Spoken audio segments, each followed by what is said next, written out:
Hey everyone, Jonathan Bailor here. Very excited about today's show because I have a public health lawyer, author, and general food corporation edible product shenanigan exposing author and just general rock star with us. And I say general rock star because our guest today, Michele Simon, is actually referenced heavily in the Smarter Science of Slim book, and her work really did inspire me. And her book is called Appetite for Profit. It is one of the best exposés on how the food industry undermines our health and what we can do about that I personally have ever read. So, Michele, I am so delighted to have you on the show. So delighted to hear about your story, your book, and your new consulting group, Eat, Drink, Politics. Welcome. Thanks for having me. And my agent thanks you, too, for all that glowing kudos for my book. Thank you. Well, I can imagine, Michele, I want to dig into your story a little bit because you are a public health attorney in many ways. I mean, there's a lot of bloggers and people like myself who enjoy shedding light on how not health oriented our food supply is and how profit oriented it is. But this is your job. This is what you do, and this is what you have done in a very formal and official fashion. So can you tell us your story and how you got involved with this movement? Sure. Well, it was way back in the mid-'90s when I decided to make a shift in my diet just for personal reasons. And at that time, I was graduating from law school, already had my master's in public health from Yale, of all places, where I really learned absolutely nothing about nutrition. And so it was kind of eye-opening to me and rather mind-blowing to find out that there were all these important connections between how we eat and our health and the environment and animals and on and on. So it just opened this whole new world to me that I was unfamiliar with. And so I looked around and realized, well, there weren't really many lawyers taking a harder look at our food system and the politics of food. And, this is really before the food movement kind of hit the mainstream and became as big as it is today. So I was very inspired by Marion Nestle's work. And again, this was before her book, Food Politics, even came out. And she really made me see, in particular, the influence of the meat and dairy industry on the politics of food. And so that kind of set me down this path of taking a closer look at the food industry more broadly. And I kind of never looked back. Well, I love it. And what really sparked? So certainly you said you never looked back. Was there a moment or was there a realization where you were just like, because frankly, you've dedicated your life to this. I am going to dedicate my professional and personal life to this. What was that moment? What was that information that set you over the edge?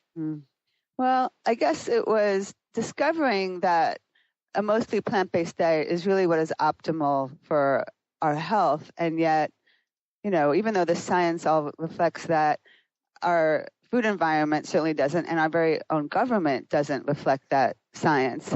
And so, when I realized why that was, I realized that there was this huge disconnect between the messages that we hear, the standard American diet, and the truth that's being told, that should be told. And so I guess, for some reason I have this, real desire to tell the truth. And I have very little tolerance for what I consider BS and just, a lack of transparency and honesty in information and how our government should work. So I don't know that there was like a particular moment. It was clear to me that this was profound, this connection between how we eat and our health and all of the social implications of our food system. And yet the story wasn't being told in the right way, that there weren't enough people really exposing these deep political underpinnings of why things are the way they are. So, I think of Amy Goodman with Democracy Now! Saying they go where the silence is. So that's how I like to think about my work. I go where no one else is either willing for political reasons or, doesn't have the same skill set I have or for whatever. I like to shine a light on places where there needs to be light shed and really expose the truth of the matter because, we're in a crisis stage in many ways, thanks to our really messed up food system. And, it's so important that people understand the truth and move forward based on this huge political battle that we're in.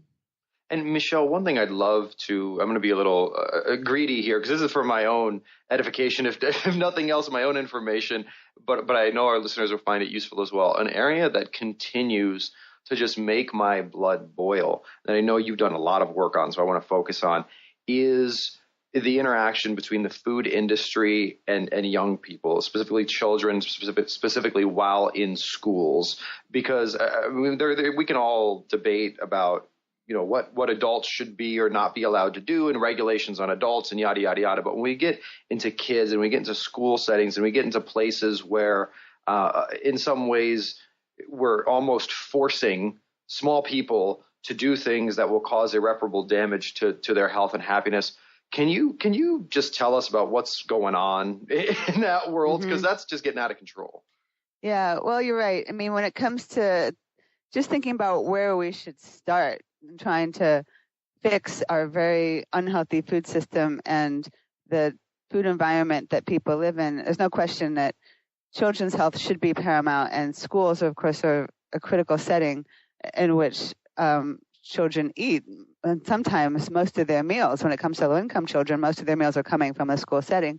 So, the good news is there is a movement afoot to really improve the dismal quality of school food in most public school districts around the country. I would say, there's still a long way to go. And why it's important isn't just for the obvious reasons that, children are setting up their habits for life, et cetera, but it's also, to me, this fundamental ethical issue, which is that food companies should not be targeting children. I mean, it should be obvious, but for some reason in our society, we haven't come to this understanding that children are vulnerable, right? They lead with emotions. They don't understand what marketing is, certainly not at a young age. So how is it that we are allowing corporations to essentially act as predators? When it comes to marketing to children, there's no other word for it.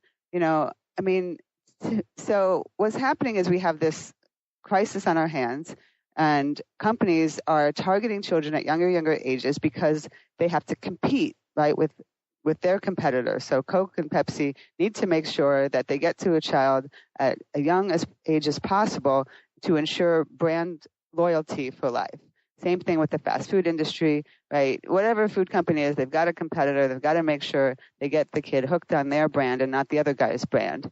And children are forming these lifelong habits, both on the quality of the food that they're eating, plus on the brands that they're choosing. And yet, the discussion and the debate around this, and there is a fair amount of debate and attention being paid to this problem, at least from the advocacy side. But unfortunately, the politics of this are impossible because you have these same, hugely powerful corporations and their lobbying trade groups in the pockets of Congress, just like every other industry. And so there is the usual politics of fear playing out in Washington, where we can't get any actual regulation. We can't rein in this incredibly exploitive practice of industry targeting younger and younger children.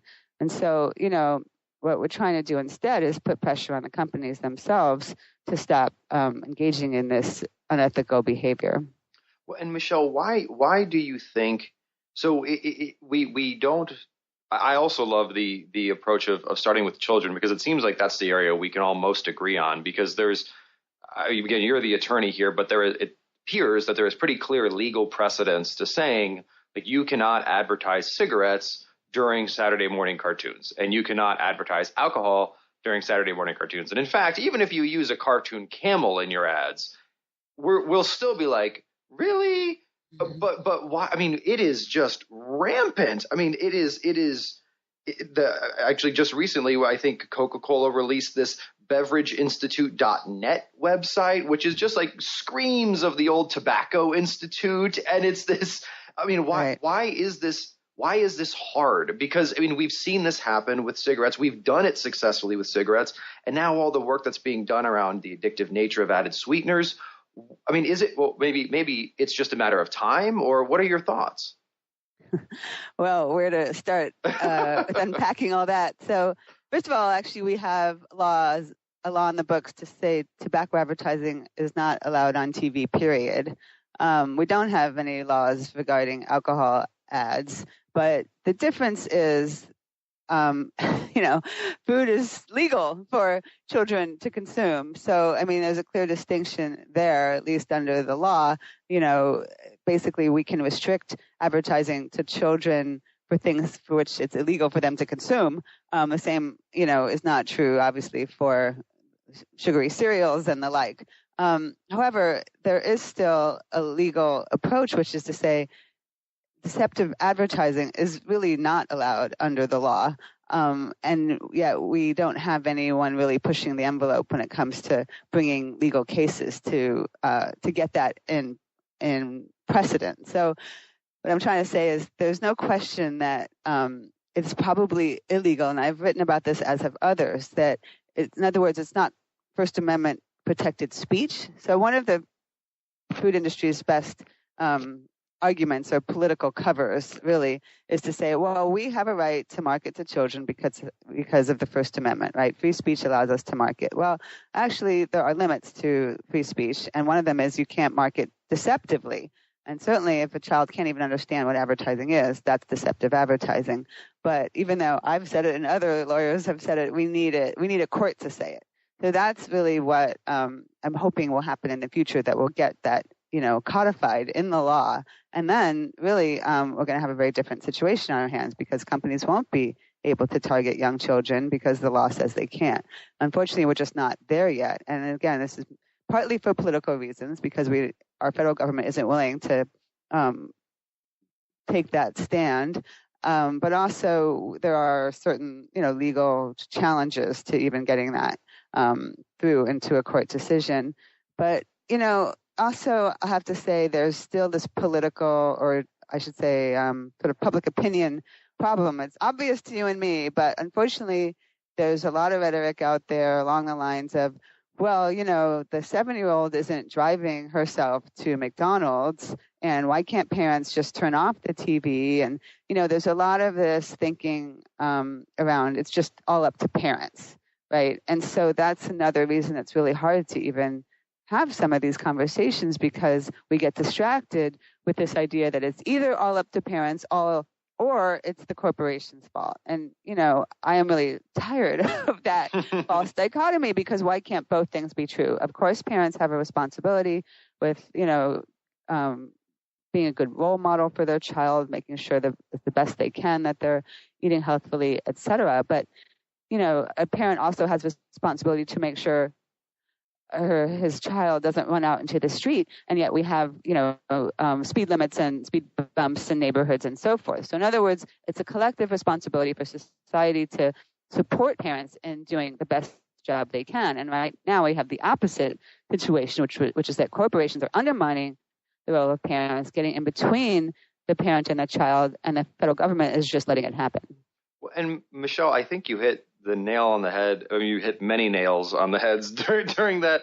But one of the things that you touched on that really struck me, and this may go off the beaten path a little bit here, whereas you mentioned, okay, well, yeah, it's illegal to advertise cigarettes on television, not just to children. It's illegal in general, and it's certainly illegal to advertise it to children, considering it's illegal to sell it to children. Now, this I'm warning you, I'm going to go in the weeds a little bit here. But so we smoke tobacco, we chew tobacco, and we hold tobacco against our lips. If we were to just eat tobacco, like tobacco is a plant, and if we were to just eat tobacco, like, I mean, why? Where I'm getting with this is, at the end of the day, there are chemicals that you can put in your body. Like food is a collection of chemicals. We're just electrical impulses, right? Like so anything that we put in our body, whether or not we inhale it, or we drink it, or we snort it, or we inject it, or we eat it, you're still putting things into our body. So like, why is it like we say, well, food is legal? Well, in some ways it's superficial that, you could eat opium from a plant. You could eat tobacco. It'd probably make you a little sick. But if you ate like a little bit of it, like, why aren't edible products, which have been designed to cause addiction and have been proven unequivocally to destroy our health, seen as completely different from tobacco when they seem to share so much in common? Mm-hmm. Well, first of all, I don't think it's the mode of ingestion. So, I mean, we have all kinds of controls on pharmaceuticals, for example, that you swallow.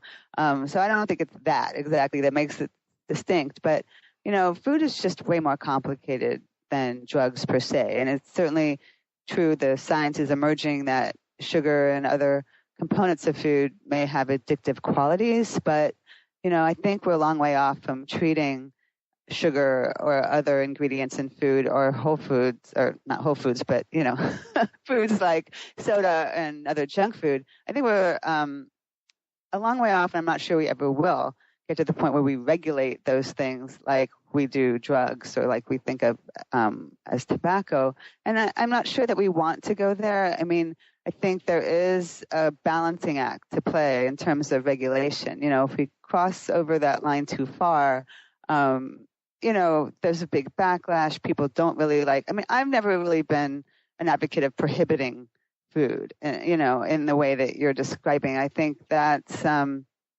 not really what it's about. It's about regulating the environment and regulating the economics of our food system in a way that discourages the production of the more harmful, I can't even call them foods, but, inputs of foods like the commodities, corn and soy, that go mostly to feed animals and fatten them up to, support our meat-based diet. And of course, high fructose corn syrup, a byproduct of corn production.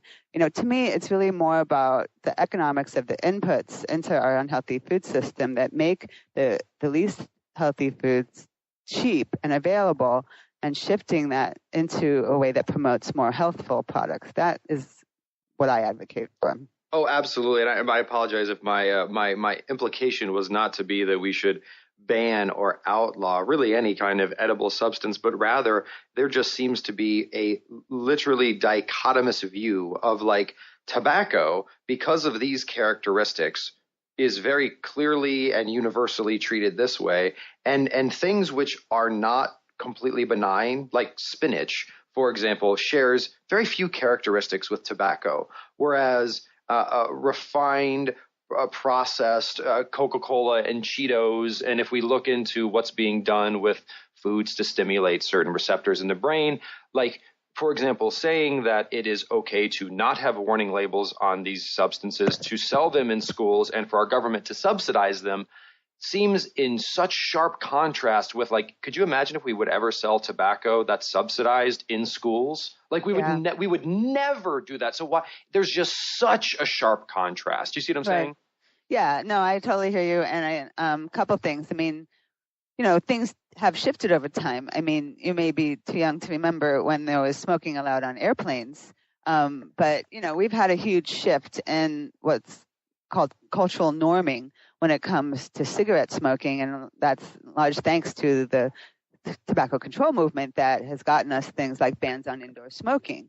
So, these things can shift over time, and it may be that there comes a time when we think of, this is certainly the prediction of some people, that at some point we may think of soda similar to tobacco. But I just think there is a fundamental difference. It is different. I mean, the message with smoking is clear. Don't smoke. It's, there's nothing redeeming about it. People can stop smoking and, go on with their lives. I just think the food issue, even beverages, are just so much, 1,000 times more complicated in terms of our culture, in terms of our emotional bond.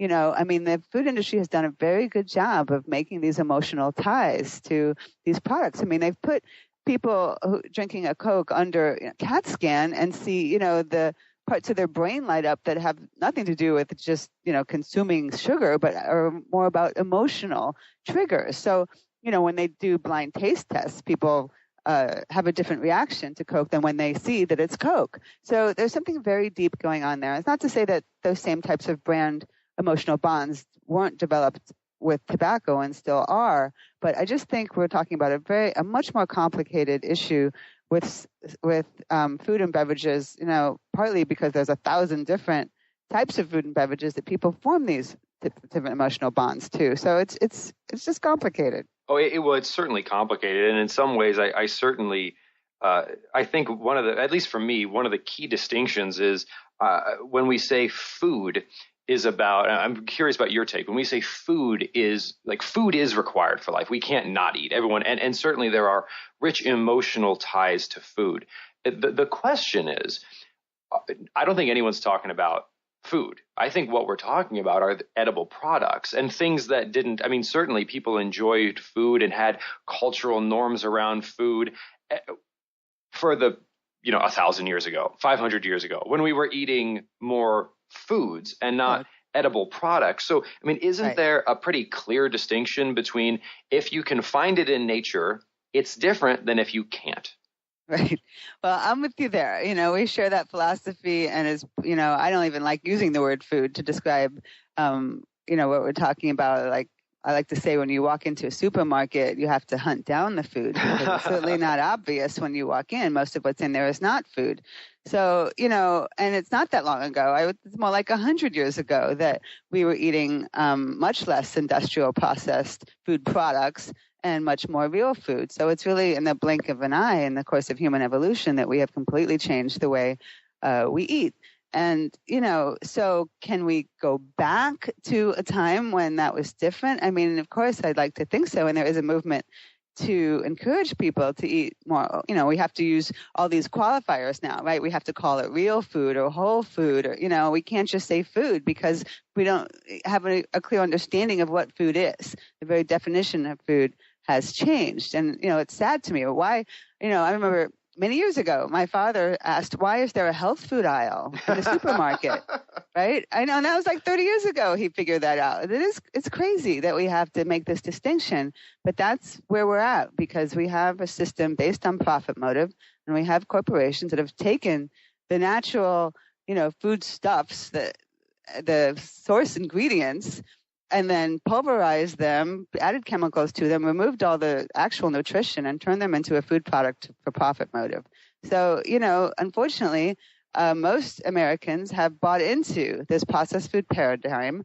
That's how they're used to eating. That's what's cheap and available. That's what's mostly, it's normal. And yes, can we change that? Like we've changed the situation with smoking? Perhaps. I just think, it's going to be a much longer haul. And I think it's going to take some different strategies. That's where I feel like the tobacco analogy breaks down. It's not a simple matter of, let's just tax it and hope that works. Food is just much more complicated from an economic standpoint, from a cultural standpoint. So we need some much more creative strategies to deal with it. Well, no, I really like that. And let's wrap up the show today. Maybe I would love to hear what some of your, and I don't want to give away the farm here, but like do you have a top 1, 2, or 3 creative strategies that we as individuals can start to do to help to free ourselves from this affliction? Mm-hmm. Well, first of all, obviously, we have to start with ourselves and our own kitchen cupboards and our families and all that good stuff, which is, I think is pretty obvious probably to most of your audience. But what I like to say is it can't stop there. And that's my primary message, is that it's not enough to just take care of your own household, that we each have a responsibility to people beyond our communities even. So, for example, my neighborhood in Oakland, California, I live within walking distance to a farmer's market. I mean, I can go in any direction any other day of the week to get real fresh food. However, my neighbors just a couple miles away in West Oakland aren't as fortunate. So, I support projects to help fix that situation, and there are no shortage of ways that people can get involved, whether it's in their own communities or supporting groups that are trying to really fix this problem, and then there's just this understanding that this is a political battle, that it's not just a matter of getting a few more farmers markets into poor neighborhoods, that this is fundamentally a political fight that we're in. So that means getting engaged at the political level, again, finding the groups that are doing the work that has meaning to you, whether it's the Organic Consumers Association or the Environmental Working Group or Center for Food Safety. I mean, there's so much going on. So, I don't have the magic bullet, the magic formula to how to fix this mess. All I know is there's no shortage of opportunities to plug in and to have your voice be heard, because, nothing's going to change unless we build this movement. Absolutely. When I think one thing I'll definitely add to that list, which I hope you don't mind, and that is ensuring that you are an informed consumer. And a great way to do that, and I'm speaking from personal experience here, is to pick up a copy of Michele's book, which is Appetite for Profit. Again, it's a fabulous read, and her website is just chocked full of free resources. So that website, again, is the same as the title of her book, appetiteforprofit.com. And she's also got a wonderful, another website for her, it's a consulting group, correct, Michele? Yes. And it's called eatdrinkpolitics.com. And again, folks, do grab a copy of this book. I mean, this is an important read. It's important to understand that ultimately you are in some ways, the only person you can trust, because there's a lot of things out there that you would not perceive to be attempting to manipulate you, which really, really are. And Michele has a really great way of communicating that. So, Michele, I really appreciate all the work you're doing and all the work you continue to do, because this to me is it's like the new nicotine is what I call it. I really do think it's like one of this generation's big epidemics that must be overcome, because fundamentally, I mean, and we all know this, we cannot live in a society where everyone is diabetic. Like the financial burden of that. I mean, and if you have a 10-year-old who's diabetic, to treat a diabetic for 90 years is not sustainable. Like literally, that our culture cannot exist if we end up in that place. So we have to do something about this, right? Yes, well, I agree. Obviously, we can't go on. I mean, the healthcare system is going to crush under the pressure of this continued crisis due to poor diet and our environment too. I mean, all this, noise about global warming, which of course is crucial. We need to be connecting those dots to our food system as well. So there's a number of ways that I can see the system, really coming to a head. And so you're right. We absolutely have to get ahead of that. And, it does start with individuals and taking it out from there. I love it, Michele. Well, thank you so much. Again, the woman and the lawyer and the leader of this movement is Michele Simon. Her wonderful book is Appetite for Profit. And if you want a one-stop shop on the web to learn more, it's a website of the same name, appetiteforprofit.com. Michele, thank you so much for joining us today. My pleasure, Jonathan. Thanks so much for having me. Thank you. And listeners, I hope you enjoyed today's show as much as I did. And remember, eat smarter, exercise smarter, and live better. Talk with you soon.